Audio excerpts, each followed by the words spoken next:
Programme جائزہ کے ساتھ میں ہوں آپ کا میزبان فیضان عارف۔ کراچی 1,25,00,000 آبادی پر مشتمل پاکستان کا سب سے بڑا اور دنیا کا 20واں بڑا شہر، ہمارے ملک کا اقتصادی مرکز، ہمارے ملک کا پہلا دارالحکومت، روشنیوں کا شہر، شہر قائد۔ اس شہر سے آج دو معزز شخصیات آج ہمارے پروگرام میں مہمان ہیں، ان سے پاکستان کے حالات کے بارے میں اور کراچی شہر کے بارے میں بہت سی باتیں کریں گے۔ سب سے پہلے خیر مقدم کروں گا MQM کی طرف سے واسع جلیل صاحب جو گلشن ٹاؤن کے میئر ہیں، ناظم ہیں، اور ان کے ساتھ تشریف رکھتے ہیں جناب اظہار الدین احمد خان صاحب جو سائٹ کے میئر ہیں، سائٹ ٹاؤن کے، اور وہاں ناظم ہیں۔ سب سے پہلے تو بتائیے کہ کراچی کے حالات کیا ہیں؟ کراچی کے حالات بہتر ہیں الحمدللہ، اکنامیکل پروگرس ہے جی، اور کافی ڈیولپمنٹ کا جو پیس ہے جی، وہ ماشاءاللہ جو ہے وہ اپنے عروج پہ ہے۔ ٹھیک۔ اور حق پرست قیادت بالخصوص سن 2005 7 اکتوبر سے جب منتخب ہو کر آئی تو ایک جائنٹ میں سمجھتا ہوں ایک پورا ہمارے پاس ایک ٹاسک موجود تھا کہ شہر کراچی جو کہ مطلب ایک بڑے عرصے سے مطلب جو ایک ڈیولپمنٹ کا میں سمجھتا ہوں کہ اس میں بہت ساری چیزیں تھیں جو وقت کے ساتھ ساتھ ہونی چاہیے تھیں، وہ نہیں ہو سکی اور اس کی مختلف وجوہات تھیں، بہرحال اس میں ہم نہیں گئے۔ پھر ہمارے پاس زیادہ ایک فیوچر موجود تھا کہ اس فیوچر کے اندر اس شہر کو جو ایک نئی شکل جو ہے وہ دینی ہے، تو ہم نے بہرحال اس میں بھرپور کوشش کی اور کراچی شہر کے 18 ٹاؤنز جن میں 14 ٹاؤن جو ہیں وہ حق پرست نمائندوں کے پاس موجود ہیں اور اس میں زیادہ اس کے ساتھ اس کے سٹی ناظم اور نائب ناظمہ جو ہیں وہ بھی منتخب ہو کر آئے۔ تو اس میں پوری ایک پلان اور اس کی ایک ایویلویشن اس طرح کی کہ انفراسٹرکچر کو جو ہے وہ اس انداز میں جو ہے وہ ٹیک اپ کرنا، اس طرح بنانا ہے کہ ونس فار آل بیسس پہ لانگ ٹرم بیسس پر چلے۔ انفارچونیٹلی کراچی کہہ لیں یا اوور آل ہم مجموعی طور پہ پورے پاکستان کو لے لیں تو اس میں عموماً یہ رہا ہے کہ شارٹ ٹرم بیسس پہ ہمیشہ کام ہوئے، لانگ ٹرم اسٹریٹجی کی بنیاد پہ جو ہے وہ کبھی نہیں ہوا۔ عموماً جو ادارے تھے، اداروں میں بھی جو ہے کبھی جو ہے وہ کوآرڈینیشن جو ہے وہ نظر نہیں آتا تھا۔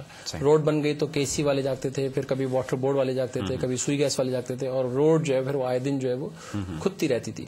تو اس کا سب سے پہلے ایک پرائم سولوشن تو نکالا کہ جتنی بھی یوٹیلیٹیز سروسز تھیں ان کو جو ہے وہ کیریج وے سے ہٹا کے جو ہے وہ سروس لین پر جو ہے وہ منتقل کیا، تاکہ اگر ان فیوچر کوئی بھی پرابلم آئے تو اس میں جو ہے ان تمام جگہوں پر جو ہے ان کو جو ہے وہ شفٹ کر دیا جائے تاکہ روڈ جو ہے وہ پرماننٹ جو ہے وہ چلتی رہے۔ اسی طرح سے انفراسٹرکچر میں جہاں روڈز کا ایک سب سے بڑا تھا، وہاں ایک سب سے بڑا کراچی شہر کو، بلکہ آپ نے اپنے انٹرو میں بھی کراچی کی آبادی تقریباً 1.25 کروڑ بتائی، میں اس کی تھوڑی سی تصحیح چاہوں گا، قریباً کراچی کی آبادی اس وقت 2.25 کروڑ تک لگ بھگ جو ہے وہ پہنچ گئی، کیونکہ ٹاؤنز کی بنیاد پہ ہمارے پاس پورا ایک ڈیٹا بھی موجود ہے۔ تو اس بنیاد پہ ظاہر بات ہے کراچی شہر میں ٹریفک کنجیشن جو ہے سب سے بڑا جو ہے وہ ایک بڑا ایشو رہا ہے۔ تو اس میں سٹی ناظم نے جو ہے وہ ہم تمام لوگوں کی مشاورت سے پھر جو ہے وہاں پر ہم نے سگنل فری کوریڈورز بھی بنائے، پولز بھی بن گئے ہیں کراچی شہر کے اندر 2 کوریڈور کے ساتھ ساتھ وہاں پر اب آپ کو انڈر پاسز بھی نظر آئیں گے، مختلف بریجز ہیں، پلس مختلف شاہراہیں جو پہلے جو ہے وہ نیرو ہوا کرتی تھیں تو وہ بھی کشادہ ہو گئی ہیں، 5 لینز کی جو ہیں، بالکل جس طرح امریکہ میں جو ہے فری ویز ہوتے ہیں اس طرح جو ہے وہ ٹریفک جو ہے وہ چل رہا ہے۔ پلس جو سب سے بنیادی چیز تھی، میں سمجھتا ہوں کہ جو ایک انسان بنیادی چیز جس کو ہم کہتے ہیں وہ انفراسٹرکچر میں وہ ہے سیوریج اور پانی کا نظام۔ انفارچونیٹلی پاکستان کو اس 61 سالہ دور گزرنے کے باوجود بھی جو ہے انسان کو بنیادی سہولتیں جو ہیں وہ نہیں ملی۔ تو سٹی ڈسٹرکٹ گورنمنٹ نے تقریباً 30 ارب روپے خرچ کر کے جو ہے اس میں جو کام جو ہے وہ زیر زمین کیا کہ جس میں پانی کی بھی جو ہے وہ سپلائی جو ہے پورے کراچی میں پہنچائی گئی، ان جگہوں پہ پہنچائی گئی جہاں پر سیاست بھی ہوتی رہی انہی کے ناموں پہ، مگر متحدہ قومی موومنٹ نے جو ہے وہ بلا تفریق رنگ و نسل زبان مسلک مذہب جو ہے لوگوں تک جو ہے پہنچایا۔ لیاری میں بھی جو ہے وہ پانی پہنچایا، اور اس کے علاوہ جو کیماڑی کے اوپر جو آئیلینڈز ہیں 200 سال سے آباد تھے وہ آئیلینڈز، ان تک بھی جو ہے پانی پہنچایا، پلس سیوریج کے نظام کو جو ہے وہ پہنچایا تاکہ سیوریج کا نظام جو ہے بہتر ہو۔ کراچی مطلب میں بھی اپنے بچپن سے لے کے اور اس ایج میں آنے تک ہم نے یہی سنا کہ بارش جب ہوتی تھی تو بارش جو ہے وہ باعث زحمت بنتی تھی، اب الحمدللہ شہر کراچی میں بارش جو ہے وہ باعث رحمت بن گئی ہے۔ بالکل ٹھیک، اسٹارم واٹر ڈرین بھی آ گئی۔ آپ سے مزید بات چیت بھی ہوتی رہے گی۔ اظہار صاحب سے پوچھنا چاہوں گا، آپ جس ٹاؤن کے ناظم ہیں، میئر ہیں، وہاں بھی ظاہر ہے مسائل کی نوعیت دوسرے ٹاؤن سے مختلف نہیں ہوگی، آپ کیا سمجھتے ہیں کہ جب سے آپ لوگ منتخب ہو کر آئے ہیں آپ نے کون سا ایسا اہم کام کیا جو آپ اپنے ٹاؤن میں مثال کے طور پہ پیش کر سکتے ہیں؟ شکریہ فیضان. دراصل سائی ٹاؤن اس وقت میں سمجھتا ہوں کراچی کا منی پاکستان ہے. ٹھیک. اور وہ میں آپ کو اس کا بیک گراؤنڈ بتاؤں کہ وہاں تقریباً پاکستان کی تمام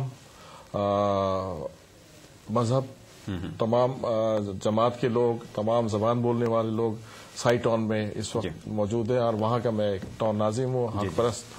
اور الحمدللہ ہم نے بلا امتیاز رنگ و نسل اور سیاسی وابستگی کے بالا طاق رکھتے ہوئے صرف وہاں لوگوں کی خدمت کی ہے. اور وہاں بھی ہم نے کام کیا جہاں سے ہمیں ووٹ نہیں ملے. اور یہ قائد تحریک محترم الطاف بھائی نے ہمیشہ یہ درس دیا ہے.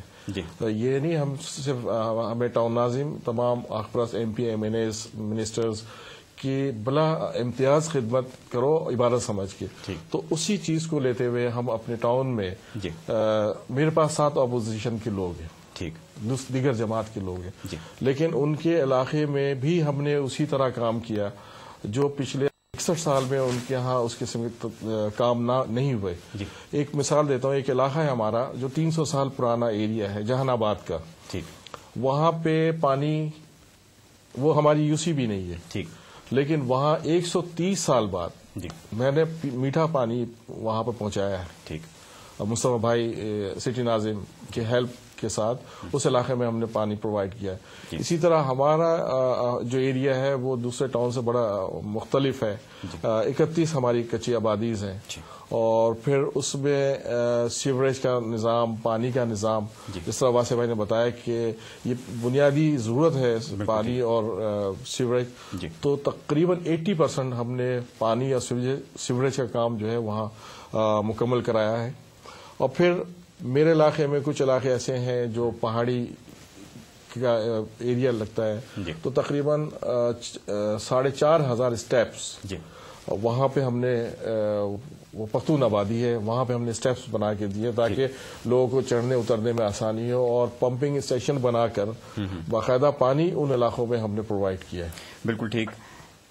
واسع صاحب، ایک تاثر بڑا عام ہے کہ ایم کیو ایم جو ہے صرف اپنے لوگوں کو نوازتی ہے، اور آپ کا جو خاص طور پہ ٹاؤن ہے جہاں تقریباً 4,67,560 لوگ رہتے ہیں، اتنی بڑی آبادی ہے وہاں. ظاہر ہے سارے اردو بولنے والے تو نہیں رہتے ہوں گے.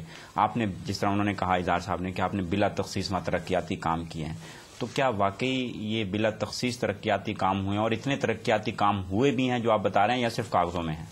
نہیں جی، بالکل ہوئے ہیں. اور 4 لاکھ کی آبادی نہیں بلکہ 12 لاکھ کی گلشن ٹاؤن کی آبادی ہے. اور 13 union councils Gulshan Iqbal town کے اندر موجود ہیں. ہاں سوری، 12 لاکھ، یہ میں ان کے ٹاؤن کا بتا گیا. کوئی سمجھتا نہیں. تو 13 یونین کاؤنسلز ہیں. ان 13 کی 13 یونین کاؤنسلز میں بلا تفریق جو ہے گلشن اقبال ٹاؤن میں کام ہوا ہے. اور کوئی بھی گلشن اقبال ٹاؤن کی جو ہے یوسیز ہیں، وہ کوئی ایز اے ٹاؤن ناظم ہمیں آ کے چیلنج یہ نہیں کر سکتا کہ ان کی یوسیز میں جو ہے وہ کام نہیں ہوئے. کام وہی کیے. بلکہ میرے ساتھ تو ایک یہ بھی ہے کہ گلشن اقبال ٹاؤن کی 12 اور 13 یوسیز جو کہلاتی ہیں، اس میں تھوڑے سے ایریا اسلام ایریز بھی ہیں جن میں گوٹ بھی لگتے ہیں. تو وہاں پر بھی ہم نے جو ہے خاص طور پہ انفرا کو جو ہے وہ فوکس کرتے ہوئے پانی اور سیوریج کے اوپر، روڈز کے اوپر یہاں بہت کام کیا ہے. یہاں پر لائنیں بچھائی ہیں، اور لائنوں کا اسٹینڈرڈ بھی وہ رکھا ہے جو کہ سٹی ڈسٹرکٹ گورنمنٹ کے جو امبور شدہ، جو اپروو شدہ، جو مطلب پائپس جو ریکگنائز ہوتے ہیں وہ ہم نے وہاں پر لے کیے ہیں. سیوریج کو بھی ہم نے وہاں پر اسی طرح لے کیا ہے. پانی کے حوالے سے بھی ہٹ کے جو روڈ کا ہم نے ایک نیا کلچر جو کراچی میں انٹروڈیوس کیا. پہلے کراچی میں روڈ جو ہے وہ روڈی پر جو ہے پڑھا کرتی تھی، تو ایشٹو اسٹینڈرڈ کے اوپر ہم نے روڈز کو جو ہے وہ بنایا ہے. اور یہ لانگ ٹرم بیسس کے اوپر جو ہے وہ روڈز جو ہے وہ پھر چلتی ہیں.